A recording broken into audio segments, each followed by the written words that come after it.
And welcome to the show. I'm Tosh Taylor. And I'm Jenna Morton, and we are coming to you through the power of Zoom technology today, which we always love because it gives us lots of options. And quite often when we're on Zoom, it's because we're talking to authors, which is the case again today. I am thrilled to welcome to the show Mr. Erik Gingles. Hello. Hello, hello. Thanks so much for having me. Of course. Thank you so much for joining us. And I have to say, before we really kind of dive into everything, congratulations on publishing your very first full-length fiction novel. Thank you very much. I appreciate that. That is no small feat. Not one that size. No, it was a little harder than I anticipated. I was like, oh my God. There's the timelines. There are different things happening at different times. So when I started kind of doing it, I thought, well, they wouldn't be there by that time. And so would still be there. Like, well, what are they going to be doing? Okay, so they went shopping. No, they didn't do that. But it was tough. It was a good exercise. There's a lot more goes into it than you'd think. Yes, indeed. So before we kind of dive into details, tell everyone a little bit about the book, what it's about, without giving it all away. I think even just like what's on the back cover sets you in without giving anything more than the first couple pages away. Well, I just think Tosh is kind of out because she doesn't have going on there. Tosh is an audiobook person, so you let me know when you've got that out, okay? I'm working on that right now. I've done the read, and I'm just kind of doing the edits. Amazing. I will let you know. Maybe just a quick background on it is that this kind of started out as a bedtime story for our three girls when they were small. So bedtime was my gig. I loved doing that, and we'd been through most of the books, and so they said, "Well, tell us a story. Tell us like that. We're in the story." So I'm like, "Okay." So I just began with this tale, and the general idea then was that every 7 years, a portal would open to the surface, and an advanced civilization that lived below ground would come up and decide whether they're going to take over the earth or not. And they were smaller than people and they were blue, but as the story goes, as humans evolved on the surface, they just kind of evolved below ground and they were adapted to living below ground and had cities, but they were advanced. And they were the only ones who knew who they were because they had this ability to do that. And like, oh, what's that? So I say, well, I said, you can smell them. They're like, we can smell them? Like, yeah. And they're like, well, what do they smell like? And I should have known that was coming. I was like, they smell like bread. And they're like, they smell like bread. I'm like, yes. And so on, it kind of went that way. And it became too complicated. I brought in too many characters. Some of them had fallen into this portal and they were in below ground and they were looking for us and my wife and I. So I said to my wife, like, I can't keep doing this every night. I just can't make it up. But they were excited for bedtime. They'd say, let's do bedtime and have the story. Let's have the story. I'm like, oh yeah, the story. Okay. So I had to say, look, I had to put them off eventually. I said, like, let's do something else. Oh, this is getting boring. They're like, no, we want the story. I'm like, so I had to put a pin in it. Like, that's like 18 years ago. And then I had the opportunity where I wouldn't say I was at a crossroads, just that I was trying to decide which direction I was going to go with, do I want to get my marketing company ramped up again or do I want to do something else? And I thought, you know what, I'm just going to do this. This is kind of one of those things. It's always been on the to-do list and it was kind of a fun story. And so I got them to email me all that they remembered and then, which was like very little. So I started again and I kept to the bread and all that sort of stuff. So there are good Nomies and bad Nomies below ground. The bad ones are the ones who want to take over just by force and they have a plan to do so. And the good Nomies want to share their technology and everything that they have to make our world better. And they had tried in the past, but it never worked out. And there's kind of a reference to like the Salem witches, and that type of stuff, that they were actually Nomies just trying to share knowledge and stuff, and they were seen as something else. So there's a lot of kind of subtext in there, and the goal for me was, I'm kind of answering. You're not going to ask any questions, are you? Because I'm going to be done. And thank you. Good night. No, it's great. Keep going. So the idea is that they need to get to, in order to kind of save the world, they need to get to Japan, and both above and below ground. And the fun part is that in writing this, well, a lot of things, but I try to have a little bit of plausibility to it. That, in sending this book out to agents, which I did, 27 big. They're very nice about it, though. I have to say, oh, thank you so much. We know how much time this takes. I'm like, all right, just let's get to the know. Um, there's everyone's busy, and everything kind of has to fit into a certain box, right? So when they ask you in these forms, how many words, and I know that when I put the words in, they go out, and there's no magic involved. There's no preordained destiny. There's none of that. And I was thinking, well, maybe I should weave some of that into it. And I thought, well, you know what? That wasn't the story. I was writing the story for the girls. I wanted to finish that story for the girls as it was. And this is the way it was. So I think it's kind of like a good old timey adventure story, like 20,000 Leagues Beneath the Sea, that kind of thing, where there is, sort of a coming into your own, being able to go from being led to leading, as a tween. And I think that's really important. And I try to sprinkle some environmental and political things sort of in the background. And if you look at it between the lines, maybe you can kind of see some of the references.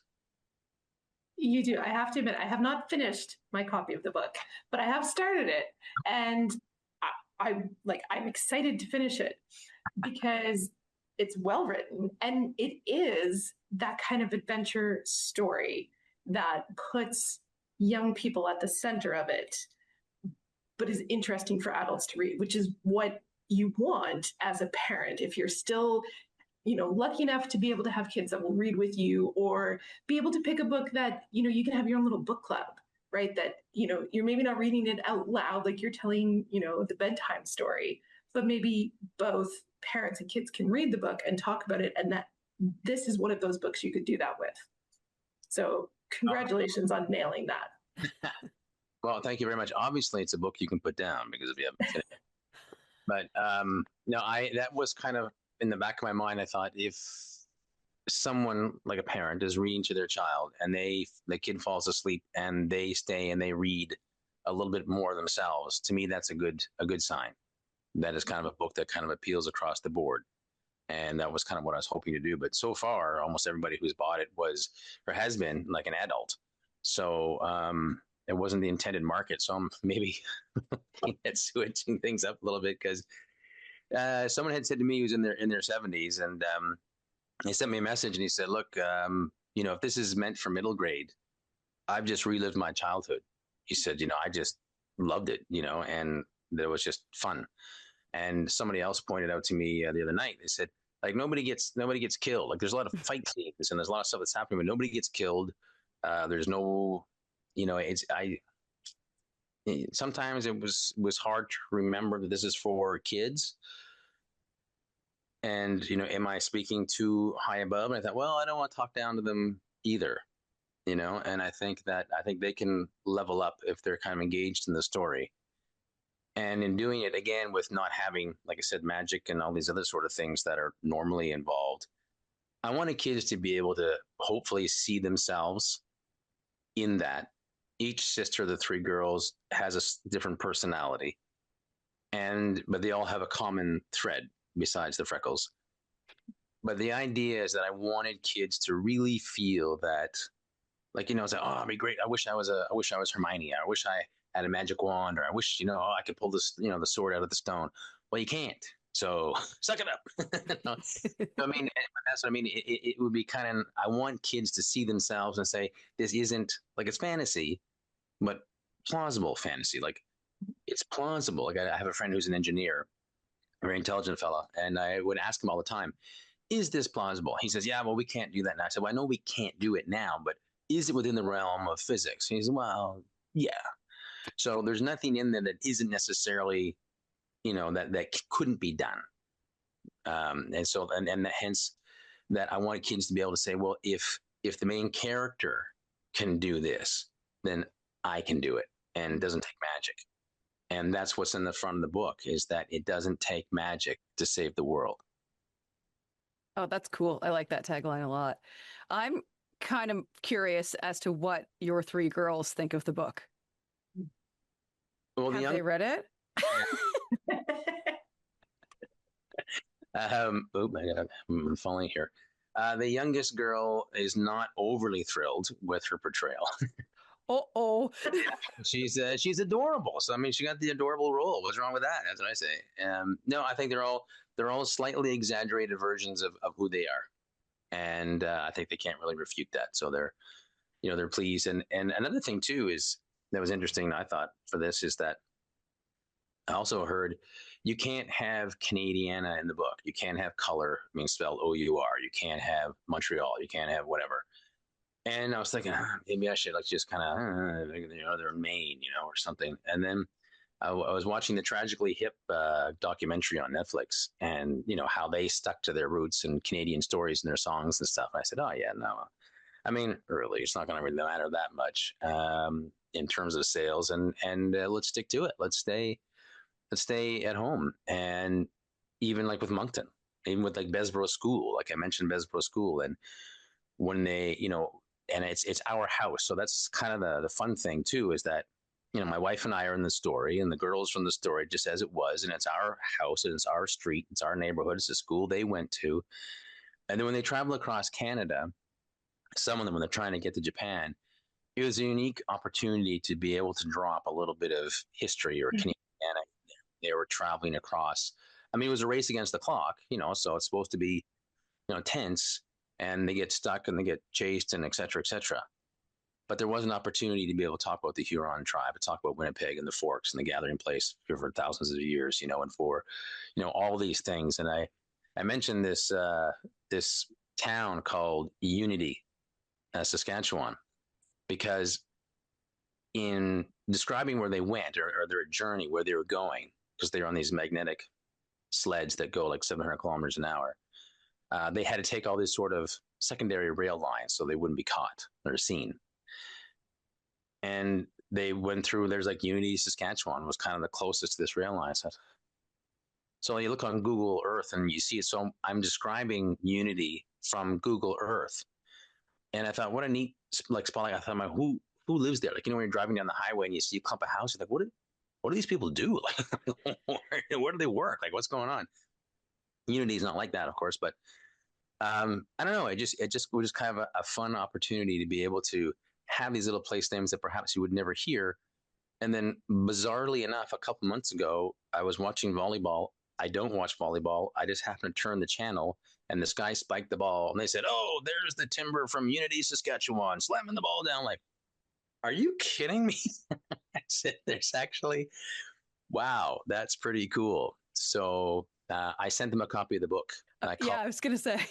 Parks and Rec department, whatever, and they seemed a little dubious. I said, "Yeah, I'm calling from Moncton, New Brunswick." They're like, and I said, "I wrote a." And Unity's in it. They're like, "Oh." So, But that's one of the things that I loved about it, obviously, because I think it is so important that we have those places named, and we have those little things that allow Canadians to see themselves reflected in things. And that was one of the things I loved when I picked it up. It's like, oh, he's talking about Centennial Park. He's talking about that, like, even before you name some of the places, knowing who you are, I knew, oh no, this is set here. And then it's following that journey across the country. It's touching on places that are important to your family. And it's a powerful thing when you do that and put it into artwork like this. So I'm very glad you made that decision. well, I mean, given the elbows up thing, I thought, ooh, how fortuitous to lean into that. And part of the, in writing this in the world below ground, there's one particular section where Kate, the eldest, who is being led by some good Nomies, and she's in disguise, and she comes out to this square in front of the Transcore network that's going to transport her from where she is across the world, but underground, kind of curving the earth. At this train station, so this big plaza in front of these massive buildings that go up in the sky forever. And what was fun, particularly for me, is that written description was pretty much verbatim what my wife and I experienced when we went to Japan and came out of Ikebukuro Station. We'd taken the wrong exit. We're in this little stairwell, and we come to the top, and we in this little alley, and it's June, and we're just sweating and carrying everything that we had, our worldly possessions on our backs. And I look down the end of the alleyway, and I can see some light. And I said, "Okay, that's where we go." And we walk out, and it was just like a completely different world. Like, oh, that's the business district. It was on a Friday night, and all the people were pouring out of these massive office towers, and they're in this plaza, and the music is going, and neon is everywhere, and you're like, oh, you're like, and I wrote that description, but I put it in Nomi terms, but that journey, that part was, verbatim our experience in Japan. So, and it was fun to be able to, do this. Certain other places in Japan we mentioned, one of them is mentioned that's important, but that's the house we lived in. I mean, in the book, it's not described as that; it's described as somewhere else.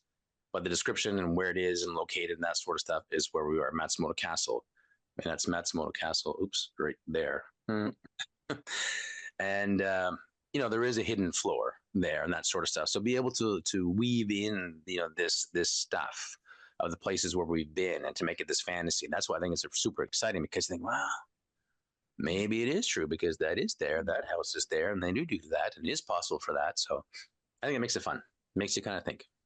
Mm-hmm. I'm curious, just because the writing process to me is absolutely incredible. And this is your first book, first published book, I should say. Is this something that you ever saw yourself doing? Did you ever think that one day you'd be a published author? No. No. I have had different careers, I guess you could say, and marketing has been like my longest. But I like telling stories. I like being a storyteller, and I've done that for a long time in different ways, whether it be, in marketing, telling someone else's story, or working on news items, that type of thing. Is telling a narrative so that people can kind of get it, and making up this story each night was a challenge, but it was a lot of fun, because it was for the girls, and it was nice to be able to see this, put together. Like I go to Funny Park. My wife was very good. She gave me a little bit of time, and I go to Funny Park, and we camp on the weekends, and I would stay during the week, and then I would just like write all day long, and have and then at night bring out the little table by the campfire and be writing. I'd be drinking Fireball, I'd be writing, and the next morning I'd read what I wrote under Fireball, and I said, "Oh, delete, and start again." But it was just it was so exciting, because I would go to bed. I think I gotta be a cliffhanger. Like every chapter has to end with a, and so I get them and then I think, well, what's going to happen? Like, I don't know. And then I go, I'm going to go to bed. I'll find out tomorrow. And that's what I do. I go to bed, and then the next morning, like, bing, this is how they get out of it. And I'm like, so on more than one occasion, it was like really fun, because I didn't know what was going to happen, no more so than the reader. And I just had to trust that the idea would come to me, the next day. We'll just kind of like ruminated. They kind of slip out this way, or, go out that way, and that kind of stuff. Love it. Love the writing process. That's so cool. I don't know if I call it a process, but it sounds like one. I believe they call that pantsing it. You do it by the seat of your pants rather than planning your plot lines all in advance. And I think that's, for this type of book, I think that's perfect. I think that comes through when you read it, that this is an adventure and you don't know where it's going. But in the end, it all works out. Yeah, no, I think so. It had swollen to 440 pages, and it finished at 360 some. And I just figured, like, I liked it. Like, and then I thought, well, maybe this is getting too long, and for kids, whatever. And there's a lot of backstory. And I thought, well, maybe I could release the backstory at another point for another reason. And so the things that didn't affect the timeline or the plot or anything else, I just like removed a lot of that, which is unfortunate. It's hard to do, but I think, well, no one's going to know what's missing except for me. And it was brilliant. Let me just say that. We read it. Kids said, "Oh, God, this is literature. What are you talking about?" I will bring it back at some point. But it was in terms of the process and doing that, it was you really kind of need to keep it tight. And so when I first finished this, I wanted to have it done for the girls, give it to them for Christmas. So I had it bound just here in town and with curly binding and gave it to them. And when I read it afterwards, I'm like, oh my gosh, I'm so embarrassed. Like this is like give those back. Like this is yeah, no. So it took this is probably the seventh iteration. Okay. But then you can go on forever. So finally, I said, you know what? That's it. We're gonna stop. Exactly, because you might keep chopping if need be, or not need be, but just because. Unfortunately, we're out of time. So if people wanted to grab your book, a hard copy of it, or is there the online version as well? Let us know all the different ways people can find the book and your website. Yes, well, if you can go to thenomies.com, so that's Nomies, as the Jenna has there in the book, thenomies.com, the website is there. And what's kind of fun there too is that I've got QR codes of all the places that they stop. So if you go with your phone and look at the QR codes, you can see exactly where they were and what I was describing, because that's what I was using to describe and look at places. So that's kind of fun to kind of bring the reader into it. You go to Amazon.ca, of course, and you can buy it there, or you can buy it on, like I said, my website. And I also am in the process of doing the audiobook. So I've done the read, and now I'm just doing the edit. So hopefully within a month or two, the audiobook will be out as well. Fabulous. Well, thank you so much, Erik, for coming on to share with us and for taking the time to actually finish your book, because I know this has been kind of a lifetime project now, and I'm glad that you completed that. It's fantastic. Well, thank you so much. I'm not going to give away the ending, but I've had a bunch of people write me and say, "Are you kidding? Like there better be a second one." So get to work. Well, thank you for joining us, and thank you all for listening and watching. And remember, we'll be back with a new episode next week. Thank you.